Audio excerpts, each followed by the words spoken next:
Yeah, I have time until about 10:15 today. Okay, that's fine. So yeah, we can just finish the rest of the outline that we couldn't. Yeah, sure. And then next week we can do chapter 3. I'm like mostly halfway through chapter 3. Yeah, me too. I've been reading it. It's a lot easier than the other one, the last Yeah. one. It's interesting that she comes back towards voluntarism and realism.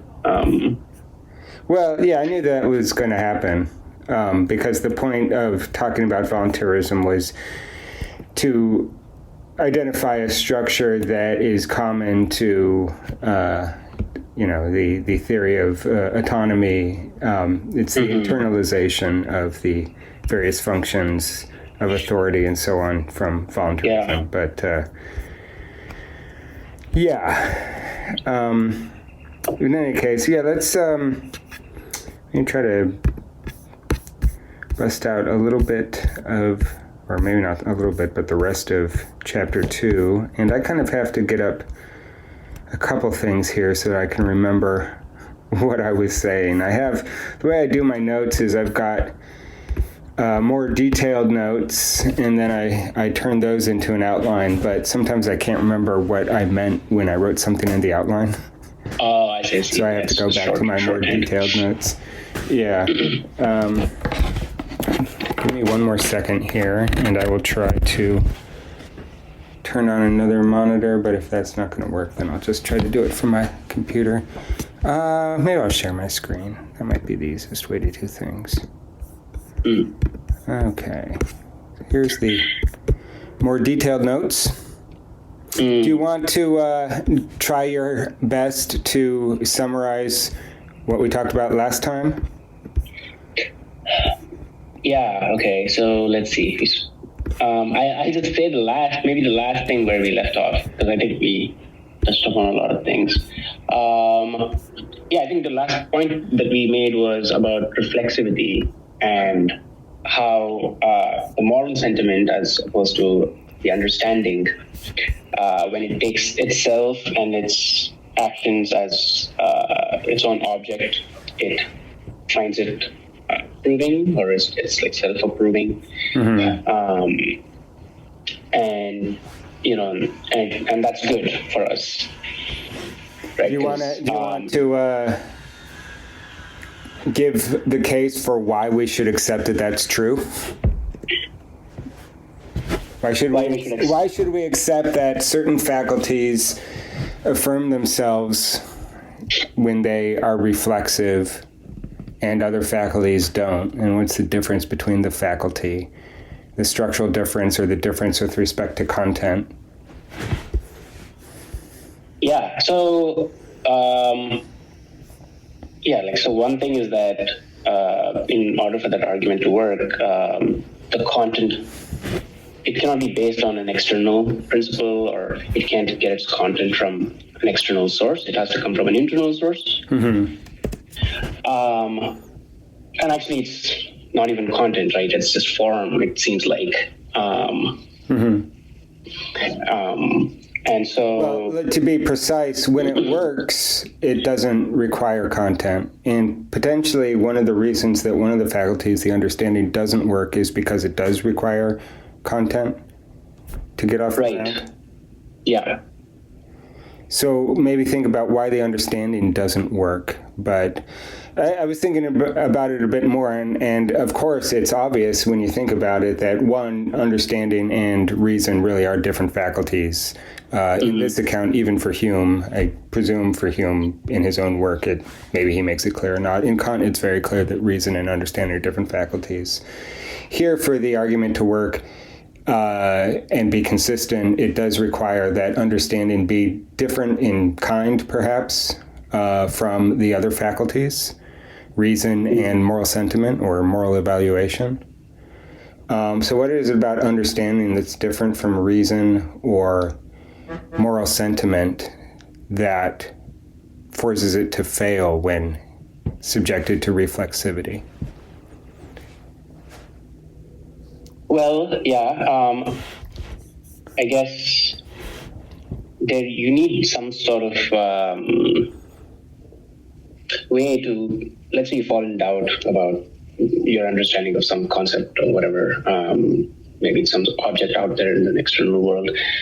The only way to verify that is to compare it to the external world, to compare it to the object in the external world, right?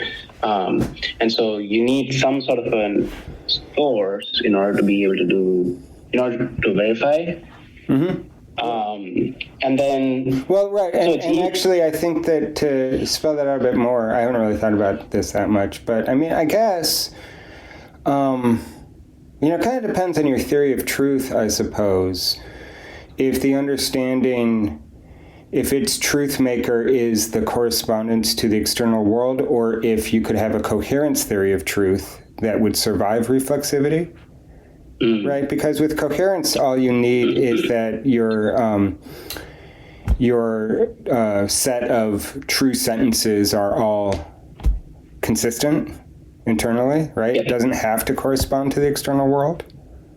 Yeah. So in that case, it seems if you are taking like a really strong coherentist picture with respect to understanding, maybe it could survive. I don't know that you necessarily would end up with skepticism on a coherence picture versus a correspondence picture. Mm-hmm. Mm-hmm. Right? As I said, I hadn't really thought about that until just now, but it seems like if all that's required for some sentence to be true is that it is consistent with the rest of true sentences in your worldview, in your system, whatever, and maybe even it has to be consistent with all true sentences that you would accept, based on arguments that you're presented with that maybe hadn't at first been part of your system of all, true beliefs or whatever. But the idea with coherence is that all that's required is the coherence, the consistency of those beliefs, and not that they actually grasp something external to the beliefs, like the external world. Yeah. And but to be clear about that, I guess, I mean, if you're Hume, for instance, then you would think that, well, look, if truth only means that your sentences are all consistent, then that not only doesn't rule out, but even kind of invites skepticism about the external world. Right? So that, you could say that truth just means this sentence is consistent with the rest of your sentences. But what we want to know about is whether or not the external world exists, or our concepts are adequate to the external world. Yeah. Right? And so I think you're right in everything that you're saying, that understanding bleeds into skepticism when its warrant or its truth maker is its correspondence to the external world, right? Mm-hmm. And it's that external fact that enables skepticism, and perhaps even invites skepticism if you say that you don't need it in order to have a theory of truth. Yeah. Right? Yeah. Mm-hmm. And I'm wondering now if understanding really needs practical identity in order to survive this reflexivity test at all, because it looks like the moral sentiment does, right? Because once it approves of itself, it is because it's good, is what Korsgaard says. Well, it's good for us. Yeah, we should be clear about how we're using the word identity here, right? If you mean the way we use identity when we're talking about our role in a society, or our internalization of a community in our own mind, right? Versus something else, like a more logical use of identity. I don't know that evaluation itself on kind of formal level requires identity. I'm not even sure that if you make it slightly more thick with respect to specific moral commitments, if it requires identity. Identity is required for the authority function to be able to punish, right? That was part of the idea, what does it mean to be punished for not acting on your moral maxims? Well, it means you lose yourself, you lose your identity, your cherished identity. But the evaluation itself, does it require the identity? I'm not sure. I think,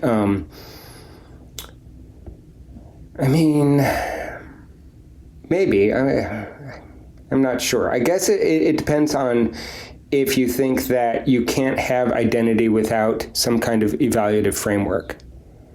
Right? Like if what it means, or if a necessary condition for identity, or what it means to have an identity, is to evaluate things, to value things through your action, maybe, right? Then you could say, well, yeah, you can't really have that kind of thick sense of identity without evaluating things, right? Of course, I don't think you can really have that without conceptual understanding either, right? So I'm not sure that there's anything special about moral sentiment with regard to identity, but it is an interesting question. In any case, like the way that she talks about it, it seems like identity is really only there as something that we want to protect from sanction, right? We don't want to lose our identity, and so we have to act in a consistent way, consistent to our own values. Right. Yeah, but I think I identified exactly the difference, right? That understanding understood here now in terms of the formation and, I guess, application of concepts with respect to sentences that are meant to be true about an external world. That's the difference from, say, reason or moral sentiment, which can get their authority from their self-consistency. They don't have to appeal to something outside themselves. Right. I think that's the idea. Right. And that's why understanding fails on reflexivity, because, as she says it with respect to Bernard Williams, what it means to get to convergence or agreement or knowledge about the world as it really is, it can mean two different things. Whether we are applying our concepts correctly, or whether our concepts themselves are correct. Right? And how would you know if your concepts are correct without appealing to the external world? Right? On that realist picture of understanding, where to say there's a computer on my desk is true just in case there is a computer on my desk. It seems like there's no way that I could verify if concepts like computer and desk and being on and all this kind of thing, that they are adequate concepts without appealing to some real fact of the matter that's independent of my mind. The only other alternative is that you have a coherent picture, but then you still have skepticism about the external world. It's not really a realist picture anymore. Right. Yeah. Good. Yeah, I think that's a good kind of overview of the main thing. We had a few other things to think about, which he comes back to, this idea of the sensible knave. You remember the sensible knave? What was going on with that? Yeah, someone who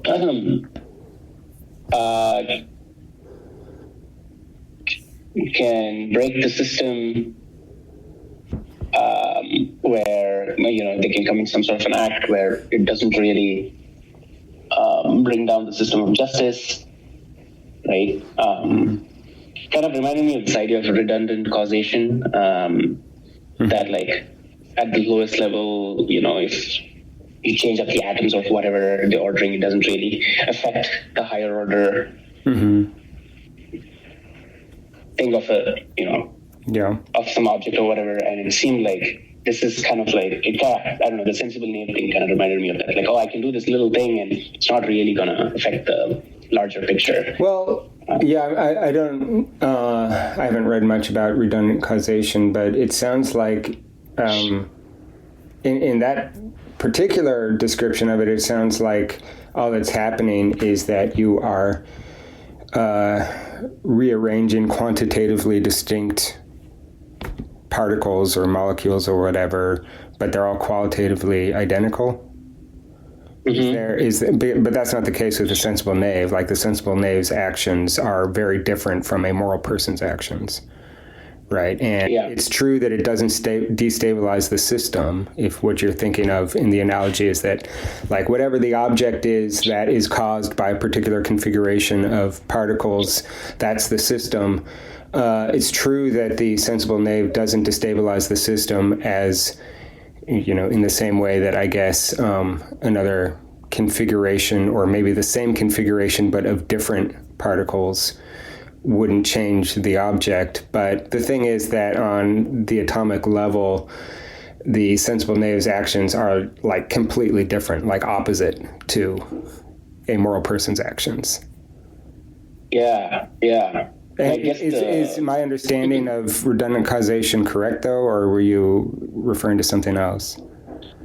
Oh no, yeah, it was just I came across that in Graham Arman's book on object-oriented ontology, where he's talking about an object and kind of saying like, well, at the smallest level, in the atomic level, if someone were to like rearrange a couple of atoms, or even maybe not even that level, maybe even at like some sort of perceptual level, if a little bit of a shade of the table was, let's say it's like really brown on one side and not brown on the other side, but if you just slightly changed up the shading or whatever, like no one's gonna it's not gonna affect the table at the end of the day.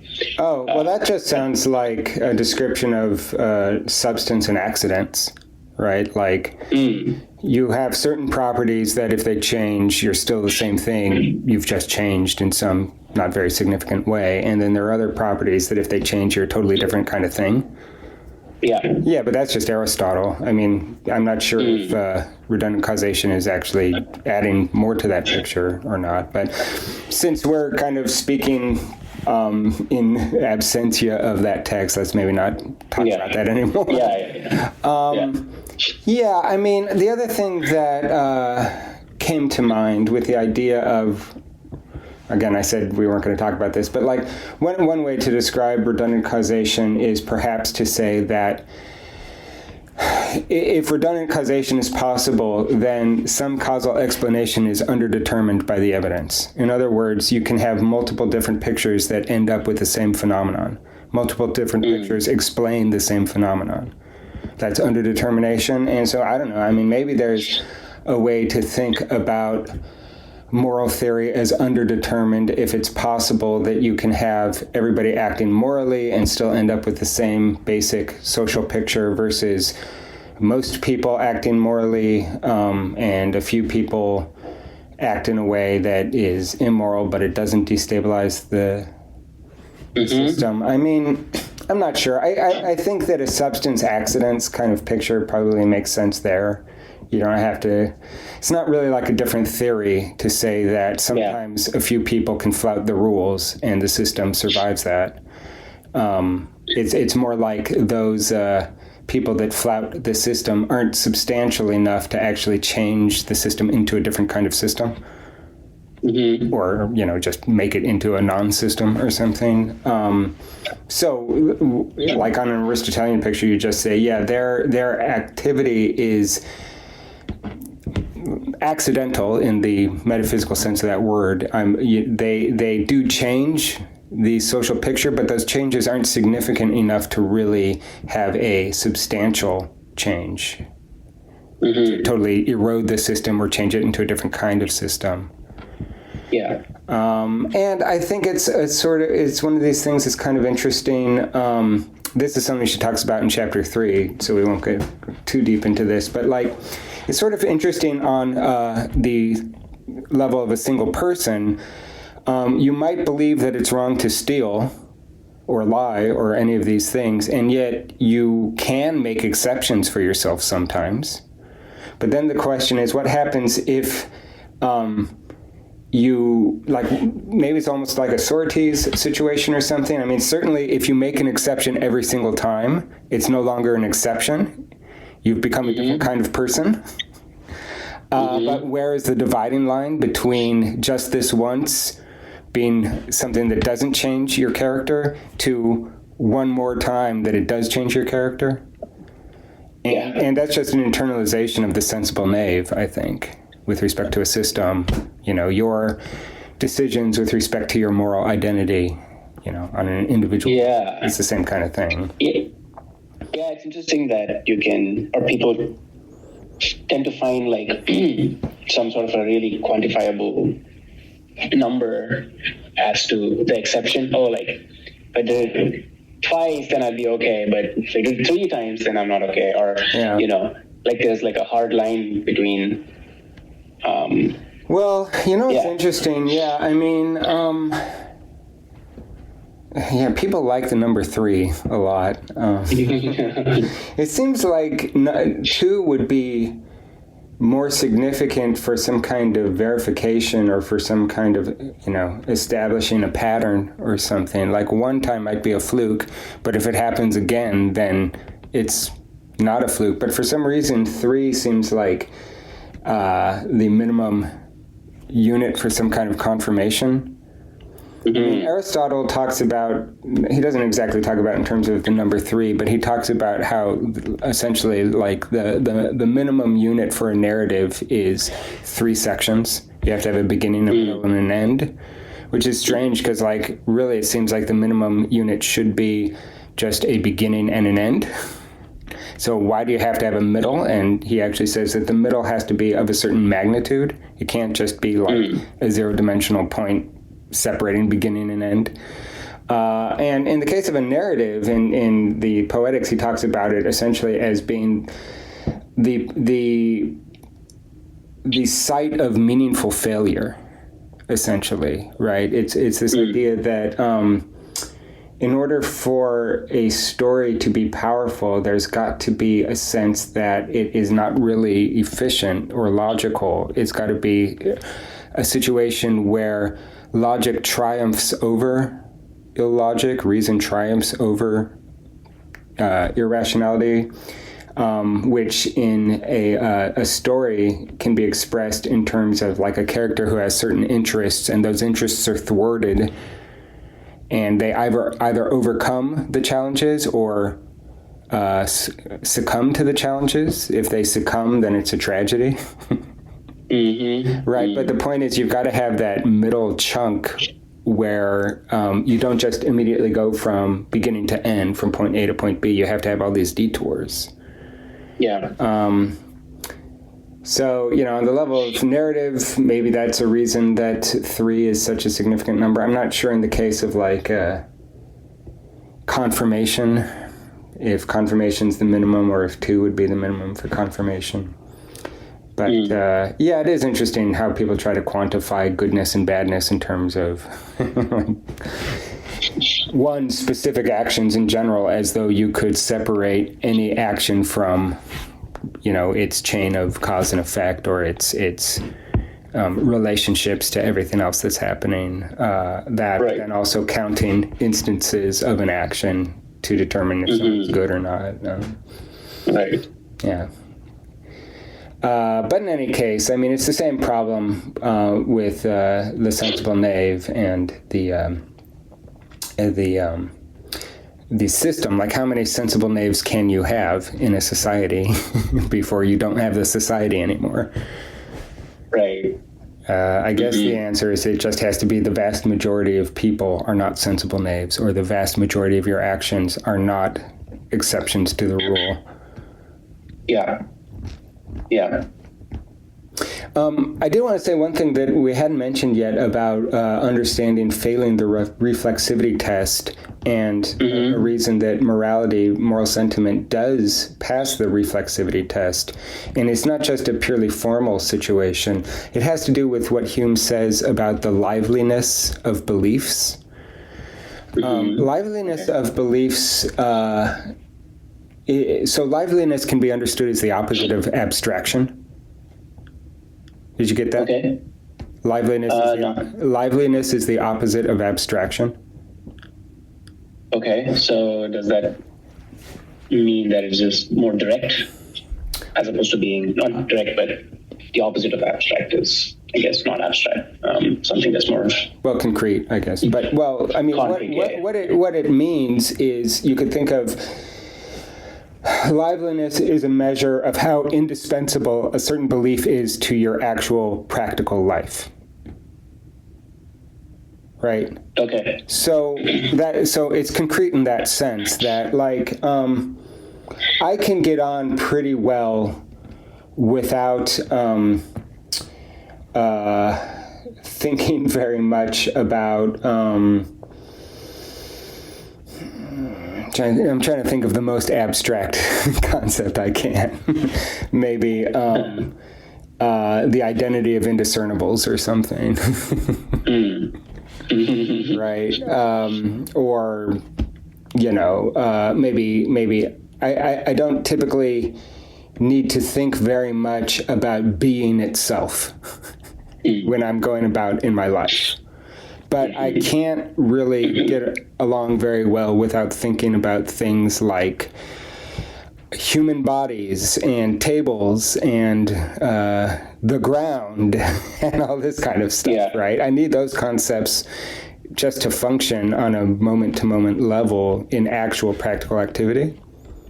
Mm-hmm. And so certain beliefs are livelier. I guess that corresponds more or less to thick, but what it means to say that a belief is lively is to say it resists skepticism. It's kind of skepticism resistant. Not that it can totally withstand, like, if you want to be a really extreme skeptic, I can say, oh, how do I know this table exists?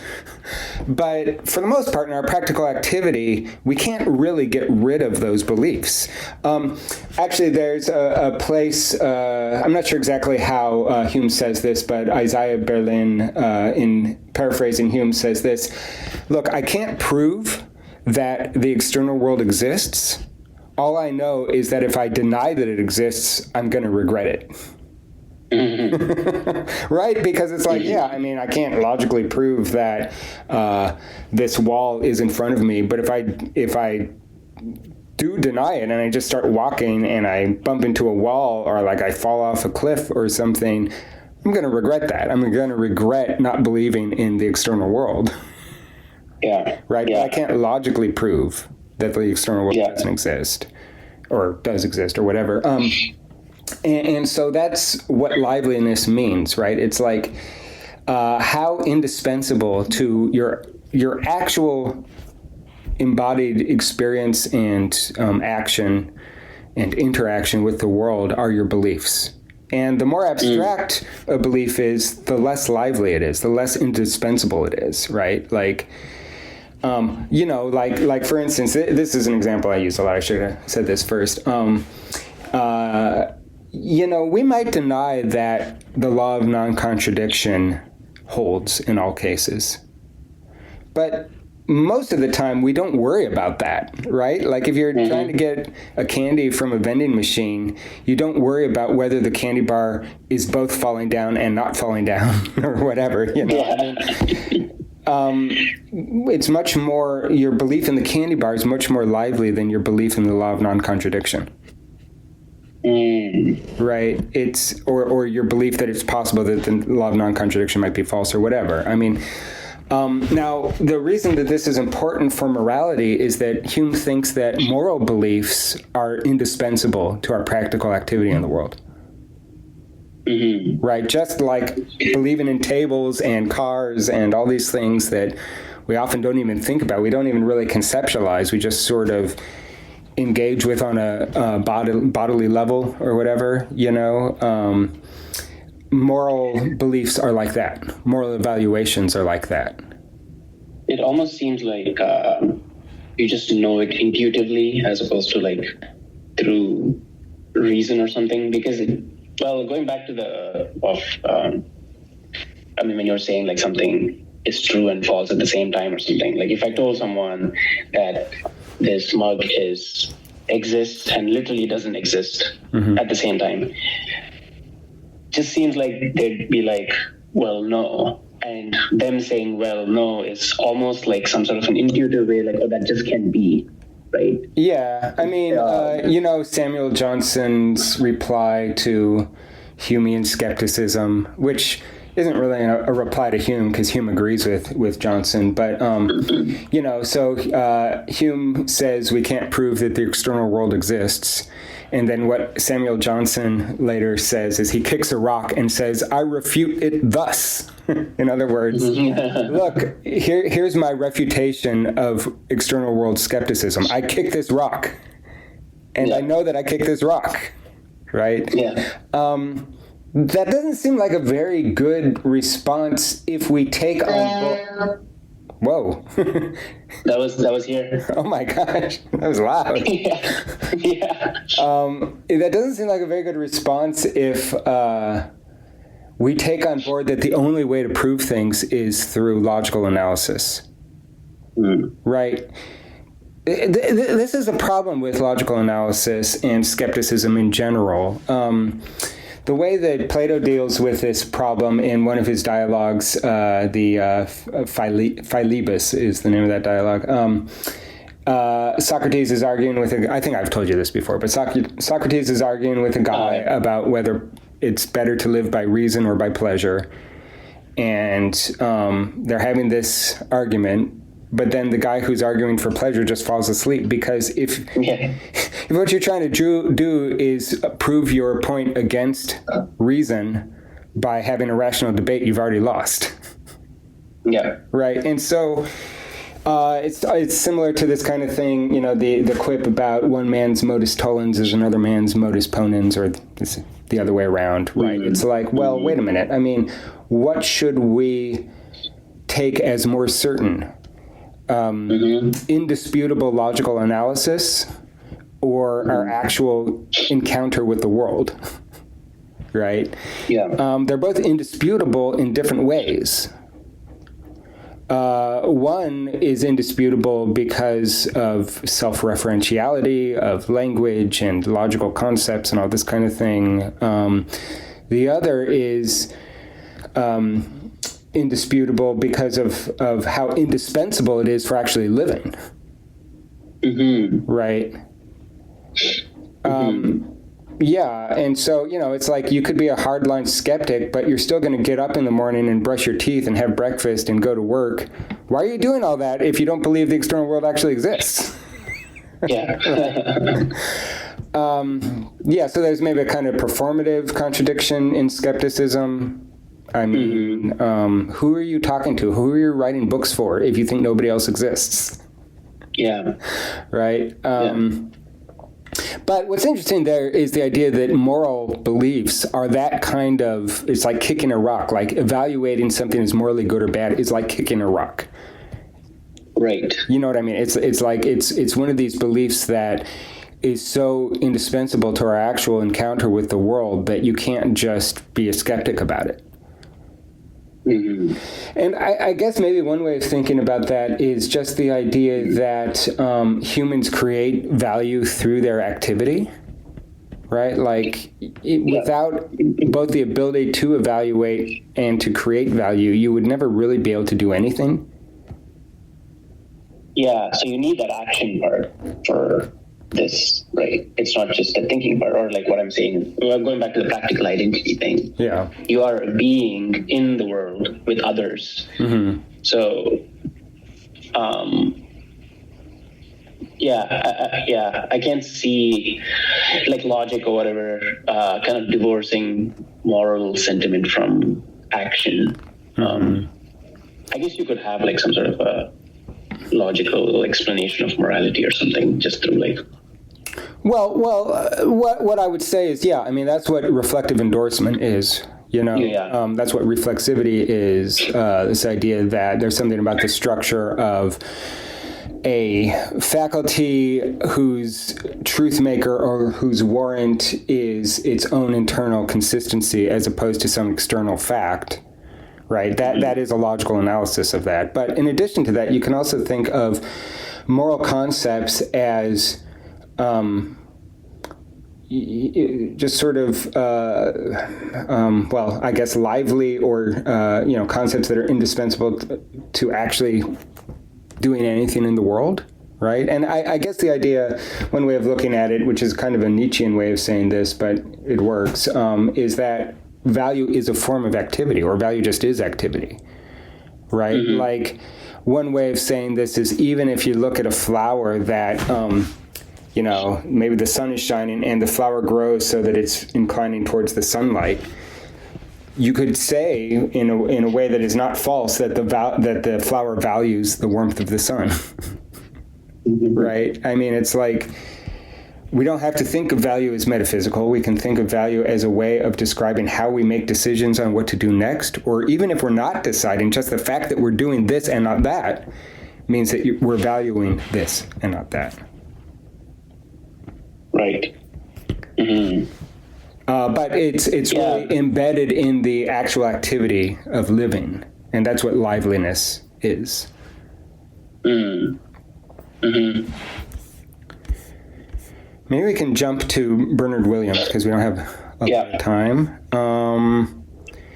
What's the most important thing here? Well, I mean, we talked a little bit about this idea of convergence. You want to say a word about that? Mm-hmm. The idea of, so the question is whether or not Bernard Williams is really a realist. He says he's not really a realist about morality, or at least Korsgaard says that. And then he is a realist about scientific knowledge. And then the question is whether the kind of argument for realism based on agreement, realism based on convergence about how the world really is, whether that works for ethics. Mm-hmm. You want to say a word about that?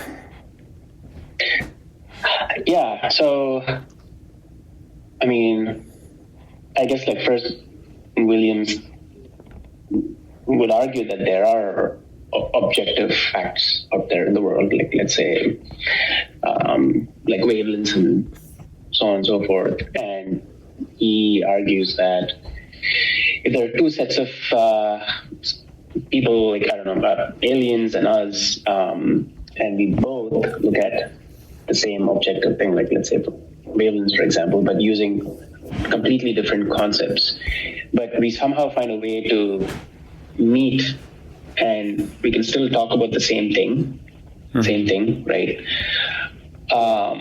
Well, you should try to make your vocabulary a little more precise, right? Like, how does that explanation work? What is the direction of explanation, or the order of explanation, with respect to mind-independent or mind-independent, or degrees of dependence, different entities that have different degrees of mind dependence or independence?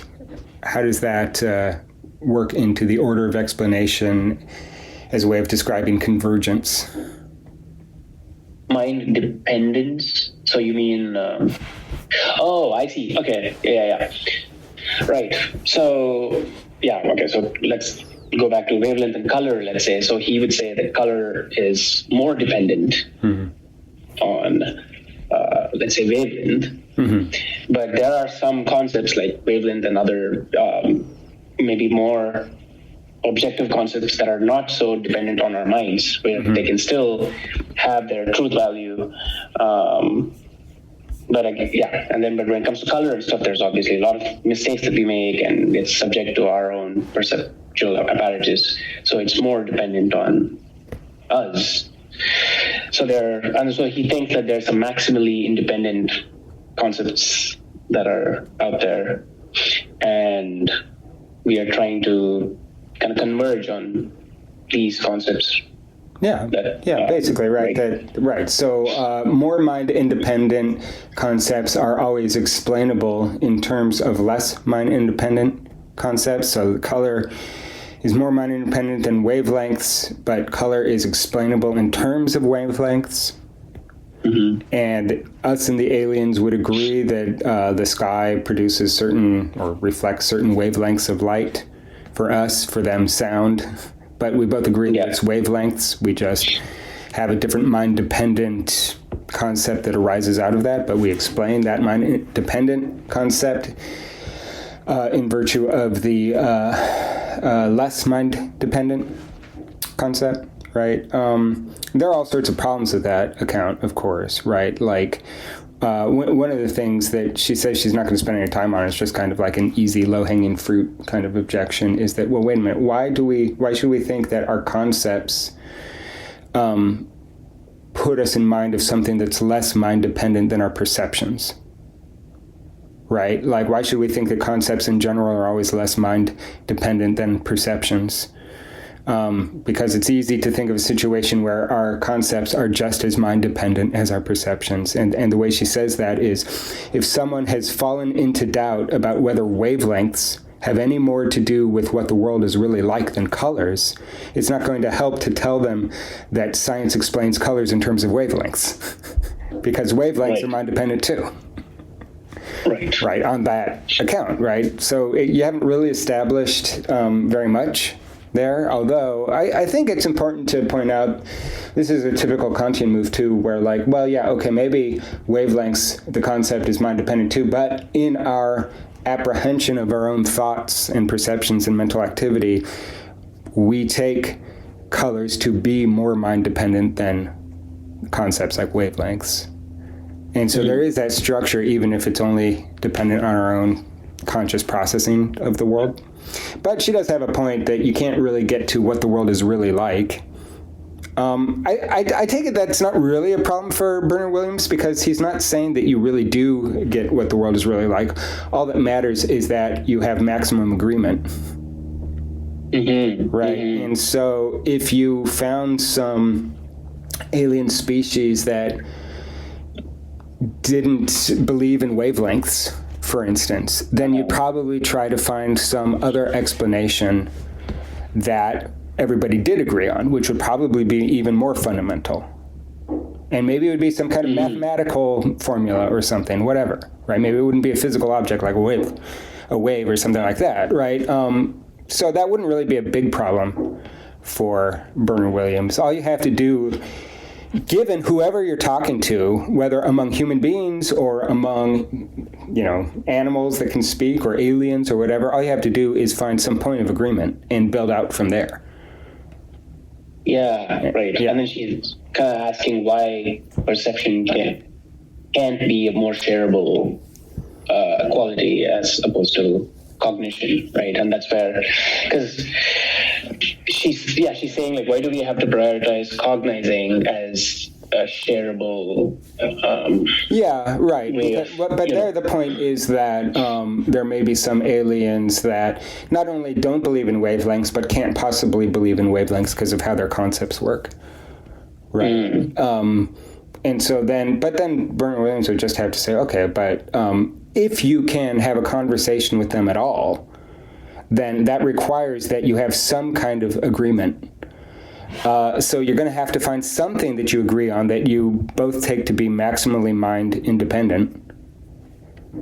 And, it would be whatever. I mean, I think mathematics would probably be something that would come out of that, right? Like, okay, so there's a mathematical ratio that we found. And, you express wavelengths in terms of that. You don't say, yeah, there's this actual sort of physical pattern that expresses that mathematical object. You just agree on the mathematical object, and maybe they conceptualize it as something very different from a wavelength. But if you can get any agreement at all, then it's not a problem. And if you can't get any agreement, then you wouldn't be able to talk to them, and you wouldn't even really be able to know whether or not they're intelligent. Yep. And this gets to, I think we've talked about Donald Davidson and his criticism of conceptual schemes, and this idea that essentially if it's possible to communicate at all, then there's got to be some intersubjective agreement, which means that you don't really have two different conceptual schemes on some basic level. If conceptual schemes really are different, fundamentally different, then you can't even have communication. And if you can't have communication, then from your point of view, there's no reason to think that the thing that you're asking, does this thing have intelligence? There's no reason to think that it would have intelligence, that it would even have any conceptual schemes, because the conceptual schemes would be so different from your own that you wouldn't even be able to recognize them as conceptual schemes. Right. It's like maybe rocks have conceptual schemes, but they're so different from ours that what does that question even mean at that point? Right? Yep. Yeah, so that's not a really significant objection to Bernard Williams. I mean, it is kind of interesting to take the other direction of that, though, and say, what if people can share perceptions, but not conceptual schemes or concepts? Actually, I think that happens quite often whenever you have two competing explanations for a single phenomenon, right? Yeah. So that's kind of the weak objection. She doesn't spend a lot of time on that, but she does spend some time on analyzing the analogy of convergence about reality in an ethical framework. And there she has this thought experiment about two different people, two different types of people. One is a monk and one is a knight. Right? And there what you've got is, so what she wants to say is that there's no moral equivalent to the wavelengths, some maximally mind-independent, thick ethical concept, right? Thick concepts aren't always explicable into thinner concepts that everybody would agree on. So I should say it the other way. I think that in the analogy to the external world, the color or the sound is thick and the wavelengths are thin. They're more general. They're more, on a certain level, more abstract because you don't experience the wavelengths. You experience the color or you experience the sound. So the sound or the color are the thick things in that analogy, and the wavelength is the thin thing. Yeah. And so then what she wants to say is, okay, let's take some thick ethical concept, some practice that you might actually engage in, and see if you can reduce it to some mind-independent, thin ethical concept that everybody agrees on. Right. And so her example to show why that doesn't work is, I think she starts with lying, but she's got this character of a monk and a character of a knight. And so the monk says that lying is bad because it's bad for the soul. It's a sin. Sin against God, or a sin against your own nature as a child of God, or something like that. And the knight thinks that lying is bad. They both agree on that, but he thinks it's bad because of reputation. So there, the idea of the soul and sin, that's a thick concept. And the idea of reputation is also a thick concept. And then we want to reduce that to a single thin concept that is common to both of them. So one way that you could do it is to say, okay, so the monk thinks lying is bad for the soul, the knight thinks it's bad for reputation. Those are both thick concepts, but they both are ways of characterizing a shared thin concept, the idea that certain actions diminish your cherished identity. Right? So the monk has a cherished identity. I'm a child of God. I need to praise God in my actions. The knight has a cherished identity. I am an honorable person that people respect, and so on. And for each, the reason that lying is bad is that it diminishes their cherished identity. So that would be a situation where the analogy works, right? Because they both have this kind of mind-independent, thinner, or less dependent, thinner ethical concept, destroying your cherished identity. Right. And that gets expressed in thicker forms like, don't lie to people, save your soul, save your reputation.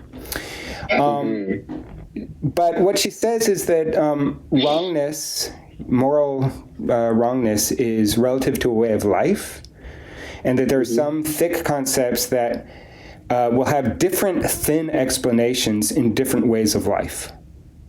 And here's an example. This is the example she gives. And she doesn't give an example for the monk, but I came up with one for the monk. For the knight, she says, okay, so let's think of something that the knight will think is bad for their reputation. And here, the thing that's bad for the knight's reputation is failing to fight with somebody who insults you. That's bad for your reputation. But it's not a sin for the monk. It's not a sin for the knight, right? No. For the knight, failing to fight a duel with a slanderer is bad for your honor. Right. Right? Like, if somebody insults you and you don't kill them or fight them or whatever. That's bad for your honor. Mm-hmm. But that's not bad for the monk. It's not a sin. In fact, the opposite. For the monk, killing somebody who insults you is a sin.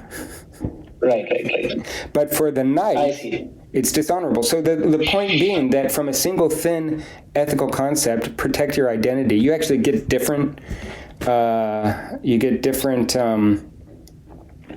Different expressions, right? The idea being that the thick concept isn't reducible to the same thin concept. So let's take a thick concept, killing somebody who insults you. That's a dishonor for the knight, but it's not a sin for the monk. In the case of the monk, we could say something like privately lusting after somebody. That's a sin, but it's not dishonorable for the knight because nobody knows. Right. So you don't actually have this consistent method of reducing thicker concepts to thinner concepts in ethics, because you can get some difference depending on the concept. And what she says, the reason for that, according to her, is that wrongness is relative to a way of life, unlike perception, which, I don't know, maybe on some very specific situations, perception could be relative to a way of life. But for the most part, like seeing colors or hearing sounds isn't relative to a way of life, right? So you can't get that sort of easy analogy between scientific realism and moral realism. One way of thinking about it is to say that whenever we're presented with a choice of different either moral frameworks or different actions within a moral framework, we can always ask, is this going to promote my best life? Is it going to give me maximum flourishing? And that means that relative to your life and your lifestyle and who you take yourself to be, there are different activities that are going to promote your flourishing more. But, you know, it's not that that's somehow the more mind-dependent being explained in terms of the less mind-dependent, right? Everything is all relative to a certain way of life, a certain evaluative framework. So that's her verdict on ethical realism, that actually there isn't really, it's not consistent, at least, to talk in terms of thin ethical concepts somehow being more mind independent, because it's not consistent, right? The point of showing that you don't always get the same analysis going from a thick ethical concept to a thin ethical concept between the knight and the monk. There are certain values where the analogy works, but there are other values, thick values, that analysis doesn't work with. And so that's supposed to show that the analogy doesn't really work. Because the reason it's inconsistent is that it's not that there's some kind of fact out in the world, or even some fact that is at least minimally mind dependent.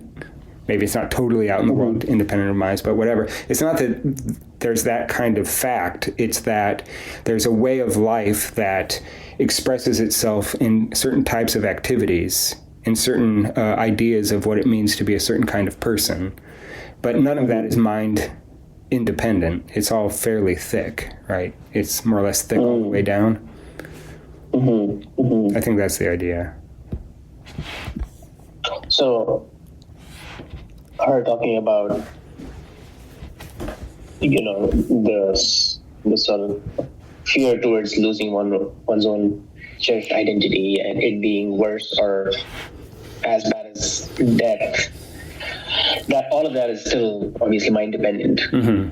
Yeah. Right. Yeah. And there you can see the same kind of structure, internal consistency without respect to something that is external to that, a fact. Here it's expressed in terms of a way of life being internally consistent, but it's not like that there's some fact that is minimally mind dependent. right? It's just the way that you figure out what to do is based on the consistency of your way of life, the consistency of your identity, right? And since it's all kind of internal in this way, there's not really the same kind of distinction between something that is totally mind independent, or at least minimally mind dependent, and the rest of our beliefs. They're all sort of part of the same thick conception of who we are, what kind of life we want to have, and so on. So that kind of knocks out, I'm not sure if there's much more to say about Bernard Williams here. We should talk a little bit about Mill in the next 15 minutes. What do you want to say about Mill? You can start. Oh, let's see if I remember. Okay, sanctions. I mean, we kind of spoke about. Well, maybe I'll start you off. I can think of a few introductory words to say. Okay, so the question is, according to her, she thinks that Mill, unlike Williams and Hume, is actually a realist with respect to normativity, with respect to moral rights and wrongs. And the idea is that there's a fact in the world about what people like and what they don't like. They like pleasure, they don't like pain. And so then the question is, can you derive morality from that fact?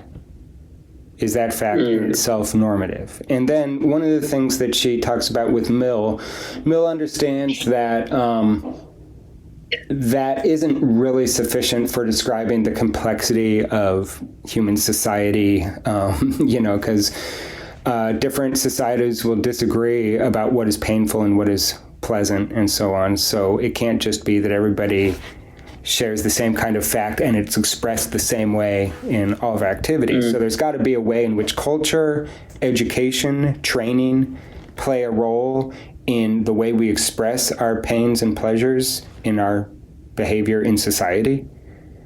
And then one of the things he says is, but look, if there weren't some kind of grounding fact like pleasure and pain, then it seems that we could have societies that had any kind of imaginable moral system, right? Any kind of imaginable morality could be a product of education, like, I don't know, like the Nazis or something, right? It's like, if, you could say that, well, if there weren't some kind of grounding fact about morality, then it seems like we would have all sorts of societies where people, children learn that the best thing to do to the weak is to kill them, to always take whatever you want, all this kind of stuff, right? In fact, he says that any moral system could be imaginable no matter how absurd or mischievous is the way that he says it. But this idea that if there is no grounding fact of the matter, some moral fact, then, and if morality is just a product of education, training, culture, then we would likely, in fact, it seems almost impossible to imagine that we wouldn't have situations where you've got these cultures that are just absurdly evil. Yeah. Right? So that's why he thinks, look, training, education, culture plays a big role, but it always has to be compatible with this moral fact of pleasure and pain. Right? So that what training does is it both enables us to recognize the complexity of our various pleasures and pains, but it also produces cultural expressions that can become very complex and sophisticated. But they all they're all ways of kind of reinforcing or building on this basic fact of pleasure and pain. There was one thing I wanted to say that now I forget. One way of looking at it too is like, okay, so maybe the most obvious pleasure is self-interest, right? Doing things that give you immediate self-gratification, self-interest, and so on. And maybe from that we would think, well, what is this other regarding interest? Why should we care about what others think? But what Mill thinks is that actually we do also have other regarding interest as a basic fact, and that might be a lot weaker than our self-regarding interests. But part of what training does is cultivate that weaker part of our complex of pleasures, other regarding interests, right? And so it's not that other regarding interests are somehow just a product of education or somehow confused or anything like that. It is an actual fact, and it might not be the strongest part of our natural disposition, but it's there. And so what education does is cultivate that. And then one way Mill says that is the utilitarian sense of obligation, which is to say obligations that derive from pleasure and pain. Utilitarian sense of obligation being in harmony with our social and sympathetic nature, our other regarding nature, is sustained by reflection, and therefore it's normative. That's what his claim would be. And then Korsgaard objects to that. What's Korsgaard's objection to the idea? Where is that text that you just read? Is it under? That was in my longer notes. It's not on. Oh, okay. Sorry. It's not on the outline. But the idea is just that there is a natural fact of human psychology, human biology, whatever, that we like pleasure, we don't like pain. And the question is really like, how do you get from a biological account of an organism that experiences pleasure and pain to specific cultural values? Don't steal, don't kill, don't jaywalk. You know? How did the organism that just seeks pleasure or avoids pain learn that jaywalking is bad, right? That seems like a difficult bridge to make unless you say, well, look, you've got education. Education's got to play a role. Culture's got to play a role. But culture can't be the whole story. It's got to be culture that somehow cultivates some natural fact that's there biologically. Right. That's the idea. Right. And that's all he's saying. Right. You know, what culture does is it helps to cultivate our sympathetic nature. We do have a sympathetic nature in addition to having a self-interested nature. And maybe self-interest naturally wins most of the time, but it doesn't mean that sympathy doesn't exist naturally. Sympathy is a natural fact too. And we can train that through teaching people how to reason correctly. For instance, teaching people through religion or moral education, just, you know, that it's good to do certain things. And the reason that it works is that it doesn't contradict our nature. Yeah. That's it. That's the story, basically. Yeah. And then I guess like the argument for that would just be like, I don't know. I mean, there are many people who are just like super greedy, and let's say I'm like a billionaire and I just like to keep all the money for myself, and I was not raised as a utilitarian. And so if Mill was like, utilitarianism is like the right thing or whatever, I would just be like, well, I'm not a utilitarian. I wasn't raised that way. So, how does that establish like normativity or whatever, right? Yeah, right. So like Korsgaard thinks that it may be a natural fact that we experience pleasure and pain, and maybe it's even acculturated in a certain way so that we associate jaywalking with pain and we associate paying your taxes with pleasure. I don't think that makes sense, but anyway, you know, I mean, you can make that argument, right? But she says that doesn't make it normative, right? What makes it normative is our capacity to reflect on whether we should follow those motivations. Whether we should, when we feel like, yes, I want to do this, or no, I want to avoid that, then the question is that a good motivation? And that's where normativity comes in, not from the basic fact of, yes, some things are immediately pleasurable, some things are painful, or even some things are acculturated in such a way so that they feel pleasurable. Some things are acculturated in a way so that they feel painful. The normative question is, do you affirm that? Right? And so that's where reflective endorsement comes in. It's not that the normativity derives immediately from the fact. It derives from how you reflect on the fact as a motivation and whether you want to affirm that motivation or not. Because, it's someone who holds that biology is destiny. I don't know if you've ever heard that kind of thing, right? But biology is destiny just means that it's a view that holds that people don't really have agency. All their decisions are already kind of baked into their DNA, whatever, right? Somebody who believes that has trouble explaining the actual just physical social fact of moral deliberation. I guess you can say, well, your DNA determined that you're going to deliberate about this at this moment, but actually that doesn't even matter, because the structure of reflection is a structure where you weigh possibilities, and relative to the structure within which you're evaluating it, you affirm or you don't affirm a possibility, right? And so even if reflection is just a biological adaptation or something like that, it doesn't really matter because of the self-consistent, self-reflective structure of that biological adaptation, right?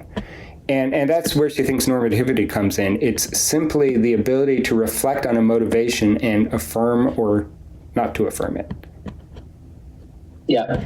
It gets the extra punch of actually enabling action through the consequences of acting in different ways, destroying an identity that you think is an important part of who you are. But the reason that she thinks that the realist account doesn't really work is that there are all sorts of facts about our biology or our psychology that we consider when we decide on how to act. Like, I know, for instance, that let's say I tend to be a fairly selfish person that lies a lot. I can nonetheless become aware of that, and then I can weigh that as a reason not to act. So, I think it's maybe in the next chapter she talks about how, you could have some biologist that predicts that instead of going to work, your biology has determined that you're going to play. You're going to play video games all day or something. And then you can be made aware of that, right? It's not like that it's always going to remain concealed to you. You can become aware of the fact that you do have certain biases. You do have certain predispositions to act in certain ways. And then even a biologist could say, oh, yeah, it's been determined that you're going to play video games today instead of go to work. As long as you know that, you can deliberate on that, right? You can say, okay, well, even if you can't overcome it in your activity, you can still have some kind of maybe emotional response to that. Like, man, I sure wish I weren't addicted to video games. Yeah. Right? In which case you're reasoning about it and you're not affirming your motivation. Right? So determinism doesn't really get a foothold here because that kind of reflective power is quite plausibly a biological adaptation, but it doesn't matter because the structure of it is self-evaluative. Right? And in that self-evaluation, if you've got an affirmative response to that, then that's like saying, I've decided based on reasons to do this. If it's a negative response, I've decided based on reasons not to do that. And even if you do decide not to play video games, but you're so biologically determined that you're going to play video games anyway, it's just a fact that you can be made aware of your addiction. And then you can decide not to affirm your addiction, even though you do play video games. Yeah. Right? Yeah, right. So, I mean, the point is just that this kind of appeal to some kind of biological or psychological fact as a normative ground doesn't really work because you can always include those facts as reasons to act or reasons not to act. But what makes it normative is the fact that they become reasons. And they become reasons because you're able to reflect on them as motivations. Right. The way that she says it in the next chapter is, look, animals act on desire, and humans often act on desire, but with humans there's a difference that humans are capable of making their motivations reasons to act or reasons not to act. And that is independent of what they actually do. Because I can say I don't have a good reason for playing video games. In fact, I kind of wish I weren't playing video games, but that already is a moral calculation. I've just failed to live up to my moral reasoning.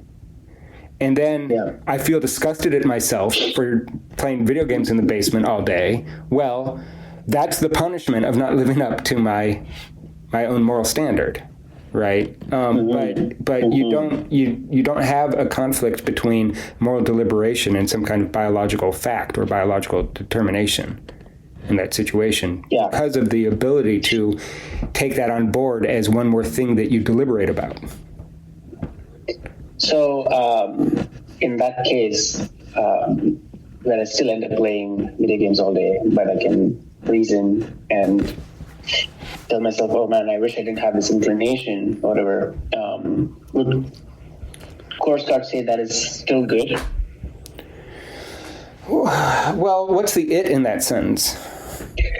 The fact that I'm reasoning and I still have that capacity, even though the act is not something that I want to do, is that still good? Like the fact that I can... But what is the it?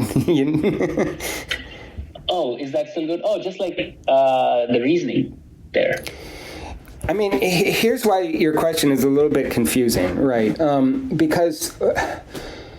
one way of answering that is that, well, you're going to be morally deliberating anyway if you are a regularly functioning human being, right? So whether or not it's good, I mean, on one response to that, that is just something you're going to do. Now, the normative structure doesn't come from that being a fact. Right? The fact that people do deliberate all the time, and this may be a biological adaptation, that in itself isn't normative. It's not normative because it's a fact that humans deliberate. It's normative because that fact has a self-referential, self-evaluative structure. Right? Is that clear? Yeah. So when you're asking, is it good? I need to know. And then you said, well, the reasoning. Well, it depends on how you're conceptualizing reasoning here. Is it conceptualizing it as a biological adaptation that Homo sapiens engage in? In that case, it's not good or bad. It's just a fact. Are you asking? So like.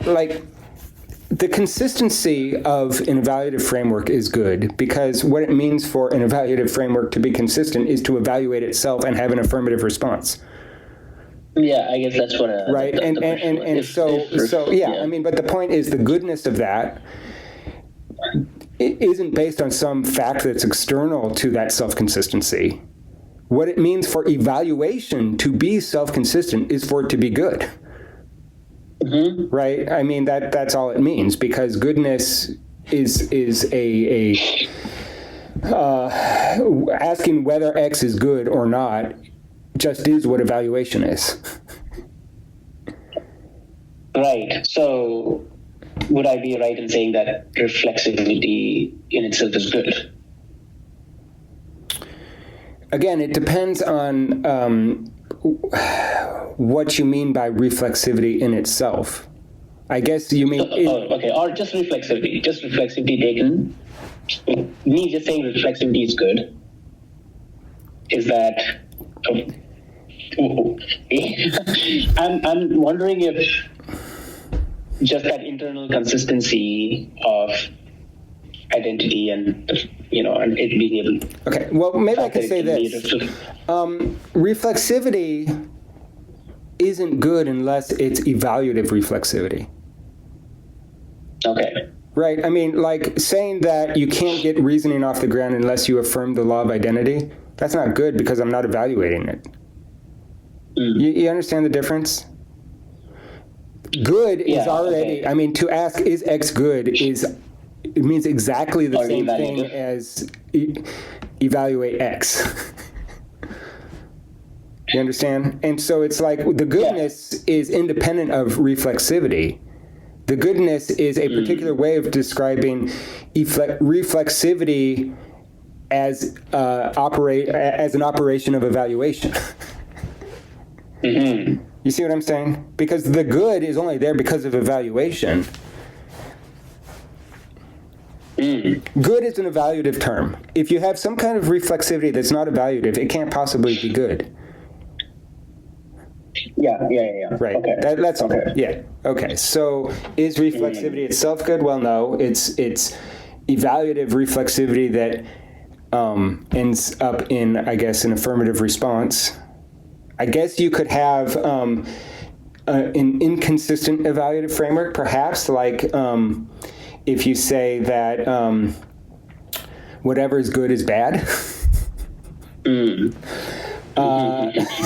I'm not sure how to respond to that question, but that's like a contradictory framework. And I guess it's evaluative because you're using terms like good and bad, but it isn't really evaluative because it is not consistent. You could never come to an answer to the question, is X good, if good just means the same thing as bad, even though they're both evaluative terms. Right? But the idea is that an evaluative framework, I mean, I guess you could say something like,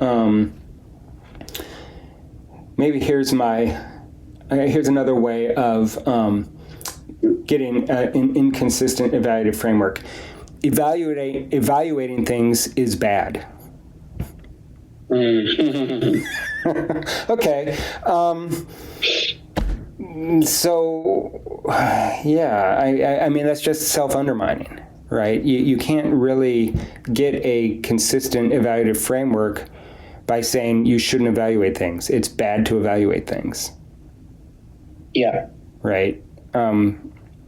That's maybe another way of looking at it, but genuine evaluative frameworks, I guess what it means to say it's a framework is to say that it's genuine.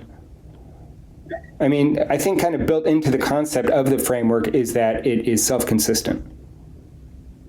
Because, a framework isn't just, it's not like an optical illusion that's self-undermining, or it's not like a single sentence like eating spaghetti is good, and that's the extent of your moral framework. It's not like a single sentence. It is a framework, which means that it's like a network of consistent rules. Yeah. Right. So when we're talking about an evaluative framework, built into that is the idea that it's self-consistent. And again, as opposed to understanding, it's because its warrant for its claims is not based on some fact that's external to the framework. Yeah. There was maybe, what time you have to leave? 10:30 or 10? Are you already too late? Yeah, I have like another few minutes. Okay, well, maybe one last thing that we could talk about is the aesthetic version of the sensible knave, because I think that's actually kind of useful for talking to undergraduates who hate good music.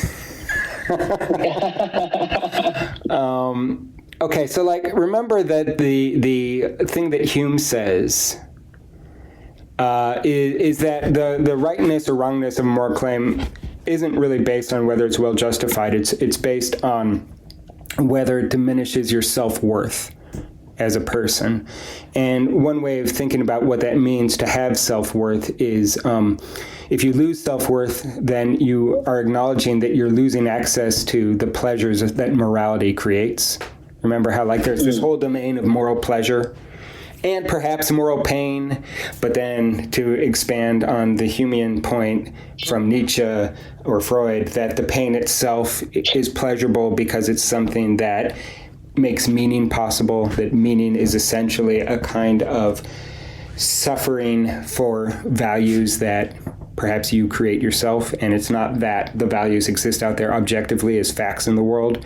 The values are created in the suffering, in the activity, right? In living for your principles or whatever, right? That in itself is valuable.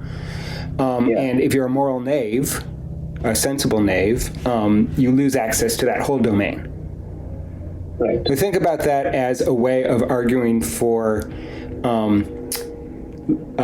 listening to difficult music.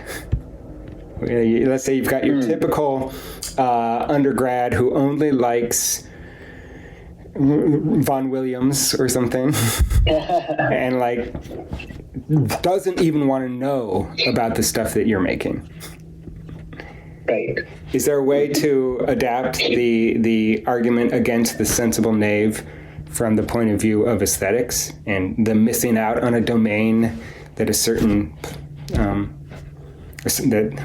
missing out on a domain that creates its own pleasures, creates its own values? Mm-hmm. Yeah, so this going back to that idea of convergence, I think one of the points maybe I think like looking at it from like the Humean lens is that you get to share different perspectives, and you get to learn and kind of maybe upgrade your own perspective through others. And and so then considering this like larger sphere of morality with others involved, I guess what the sensible knave loses is that. Right. I mean, they're not really a full human being. They don't really have a meaningful life. Because at least on the Humean, Nietzschean, Freudian picture, what it means to have a meaningful life is to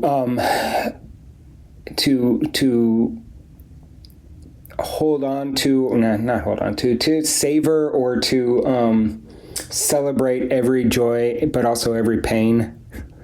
And part of what it means to make meaning in the world is to suffer because of the activity that you truly believe in, right? You know, even if it's going to cause, say, physical pain, commercial pain, you're not going to have, you might die, for instance, right? Like, let's say you've got some project that consumes you that you really want to realize in the world. That might end up in financial ruin. You might end up losing your life. It's not strictly moral in the sense of good and evil necessarily on the Nietzschean picture, but from the point of view of meaningfulness in life, people also give up their lives not just for their moral convictions, but also for the projects that they think are really important, which is also an expression of their identity. Yeah. Right. So it's sort of a it's morality beyond good and evil, essentially. Right. It's not exactly morally evil not to pursue your values, not to pursue your not to make your life valuable, meaningful. It's not really evil exactly, but it is a kind of sublated master mentality, right? That what makes life truly valuable isn't just that you always get what you want. It's that you don't get what you want, but you still suffer in the pursuit of it. Right? Yeah, it's interesting with, let's say, we take that undergrad example. I feel like they'd be willing to suffer, actually, like physically suffer for maybe a lot of things, but when it comes to like listening to a piece of music, they're less willing, because maybe it strikes at the core of what they think who they are or something like that, and maybe when it comes to aesthetic inclinations, it's stronger in some cases than you're less willing to suffer aesthetically than you would suffer physically or something. I'm not sure about that. I mean, I'm sure that if you told everybody in class that they had to sit on a nail, they probably wouldn't want to go to class either, right? I mean, I'm not sure that that's right. I think the more significant thing that you pointed out, though, is this idea of losing your identity, right? Yeah. Which is actually really interesting because. So first of all, maybe I'll just say like the way that I think the analogy kind of works. Of course, it doesn't work perfectly, but I mean, like how would you respond to a student that, I get this all the time in the undergrad composition class. They sit in there for one class and then realize that we're not going to be writing EDM music. And then they're like, should I really be taking this class? And then my response is always something like, the point of college is to come into contact with things you didn't even know exist. Mm-hmm. But really what that is I'm saying, look, there's this whole domain of pleasures and potential pains and so on that you're missing out on. And that's similar to the sensible knave, which is that the sensible knave, the Humean objection to that way of life is that it's not fully human because you're just shutting down this entire domain of moral value, moral interest, right? And that makes life more meaningful, more colorful, etc. And so like the typical response would be something like, to have a rich life, you should open yourself up to these domains that actually produce pleasure, produce value, produce meaningfulness and interest that you weren't even aware of, right? Mm-hmm. It only goes so far, of course, for a couple reasons. One is that, unlike the sensible knave, it's not like a zero-sum situation. With the sensible knave, if you open yourself up to the moral domain, you have to stop being a sensible knave. Mm-hmm. With the aesthetic analogy, if you like EDM and then you start listening to Lachenmann, you don't have to give up listening to EDM. Mm-hmm. Right, so there's that. But then also what you pointed out is interesting. The way that the kind of naive aesthetic position that they start from is wrapped up with who they take themselves to be. It's wrapped up with their identity.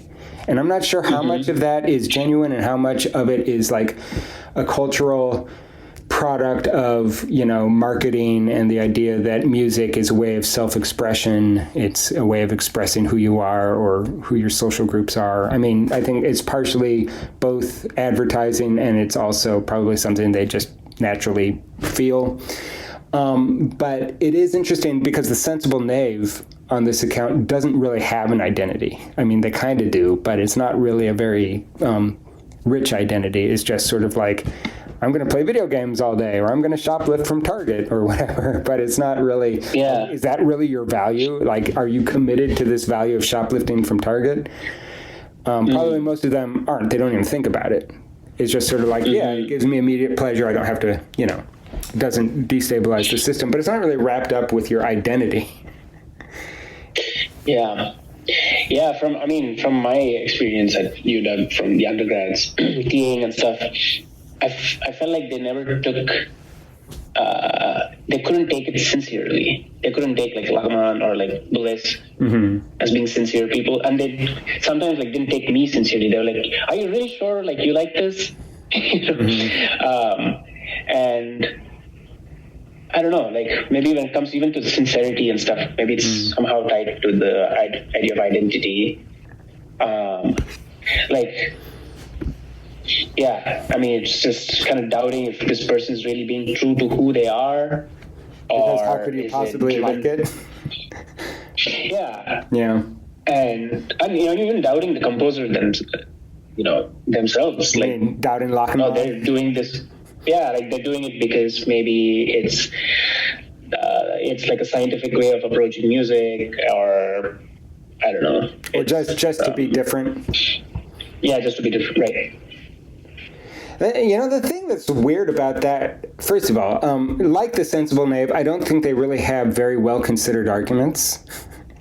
But let's say that you have somebody who does have very well-considered arguments. I guess someone like Roger Scruton, if you've ever read him, fairly conservative philosopher of music. In the case of the undergrad, it's sort of odd to say that Lachenmann's motivations for writing that music are hidden to him, or if they're not hidden to him, he's lying about them. But then not to immediately also think, are my motivations hidden to me? Like, how much of the music that you take yourself to like is just based on the culture you grew up in, Or even if it's based on some immediate pleasure, like you like the sound of triads or consonances and whatnot, the idea that that implies that you have to reject everything else.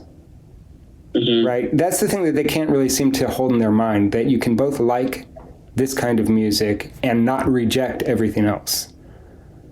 Right. And I think maybe partially this goes both ways. It goes from the point of view of the naive undergrad, but also from the point of view of certain composers that are, very steeped in some kind of thorny music. I think it's wrong to conflate aesthetics with morality.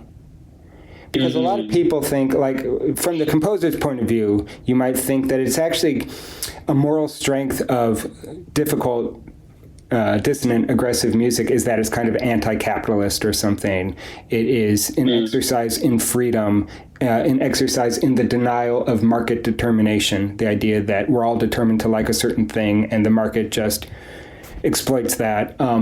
It's the idea that we are free of those kinds of determinations, and to suggest otherwise is a lie, is a moral failing. That's one way of looking at it. But from the other point of view, from the point of view of the undergrad, I think that they think that there's something like a moral failing from the point of view of a composer that wants to be an outsider, wants to reject the norms that everybody else finds immediately obvious, to be obviously true, and so on. And so there's a kind of moral failing there. And I think that, this gets expressed in terms of the relationship between musical style and identity fairly clearly. Like, I think often one of the reasons that people feel so kind of upset when they are confronted with a kind of music that they really don't like is that it's an assault on their identity. It's an assault on their moral framework.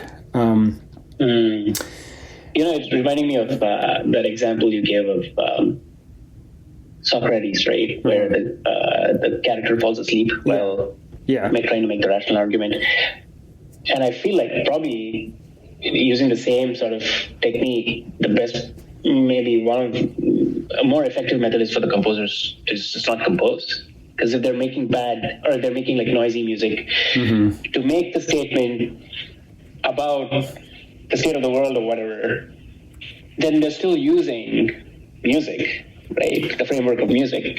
Yeah, I don't think that they would think that music itself is wrong in some sense. I think that they think that music, real music, is exploited by the system, the marketplace, whatever, and is made into a kind of music that is not actually true music. And what they're trying to do is make true music. So it's not that music's the problem. It's that, capitalism creates a situation in which none of us can actually make or listen to real music. In the same way that capitalism constrains what it means to be a thinking person, a free person. Right. I mean, the version of humanity that capitalism projects is you're either a producer or a consumer, and that's it. And the way that you produce and the way you consume is going to be very heavily constrained by what the marketplace takes to be value. Right. That's the picture they're rejecting, and so it wouldn't follow from that you would just stop making music. What you should do is make music that doesn't fit that picture. Right. Right. What did I want to say? There was something that got left hanging. I forgot now. But the last thing that I wanted to say was one of the problems with conflating morality and aesthetics in this way is expressed in the zero-sum nature of morality. Right? Like, if I'm going to be a sensible knave, I can't be a moral person. If I'm going to be a moral person, I can't be a sensible knave. But on the aesthetic level, you can do whatever you want. You don't. It's not that one is the negation of the other, right? So if I like triads and I like Britney Spears and whatever, it doesn't mean I have to say, oh, I can't like Lachenmann.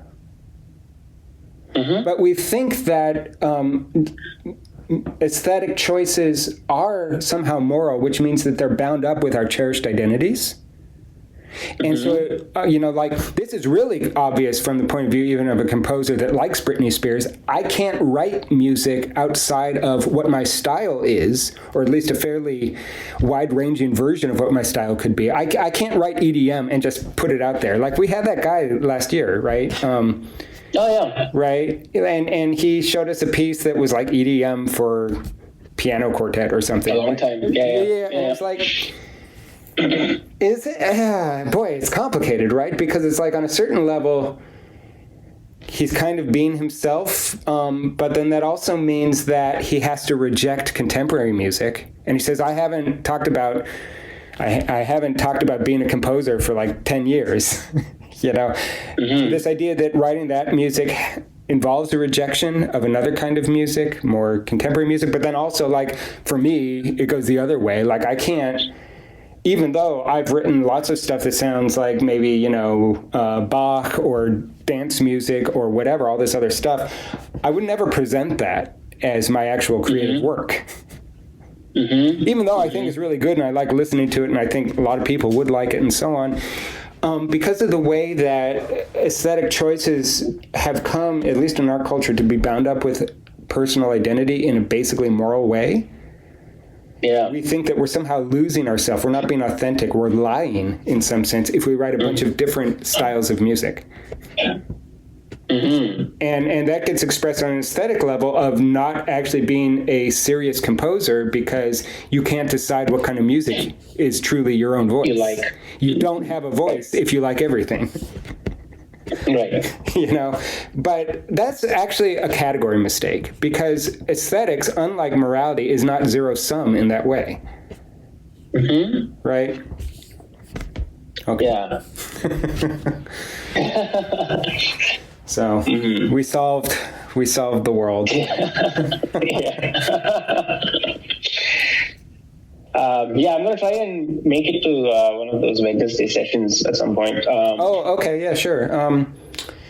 The 2 weeks from now, no, not 2 weeks from now, a week from tomorrow would be a good, actually, any of them. Next week we're going to talk about phenomenology, and we're going to move into embodied cognition, and so we started kind of hinting at embodied cognition by talking about Bergson.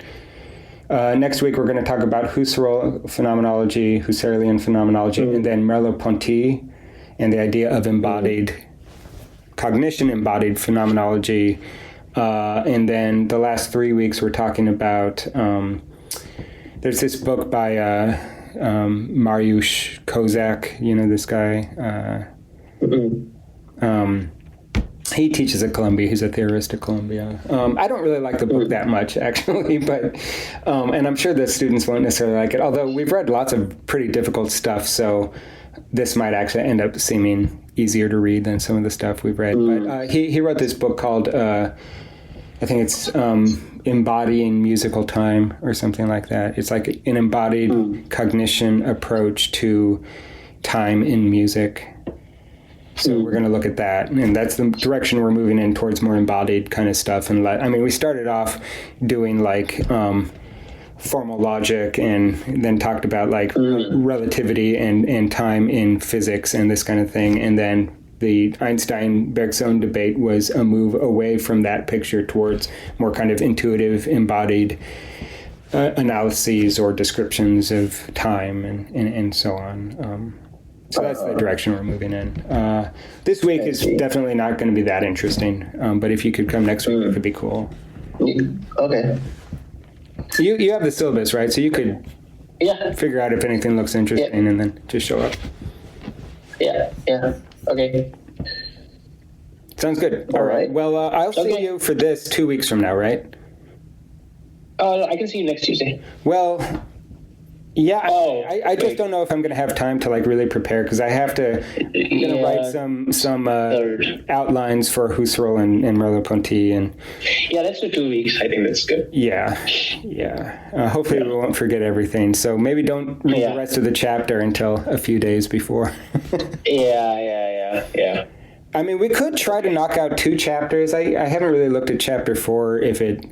Chapter 3 seems very easy so far. I'm halfway through and everything is very familiar. I mean, partially because she set it up already, partially because I'm more familiar with Kant than the people she talked about in chapter 2. But I would like to get at least through chapter 4 and then we could move on to something else, maybe. Yeah. Sounds good. Okay, well, let's plan on 2 weeks from now for this. Okay. Okay, I will see you then. All right, later. Yeah, bye-bye.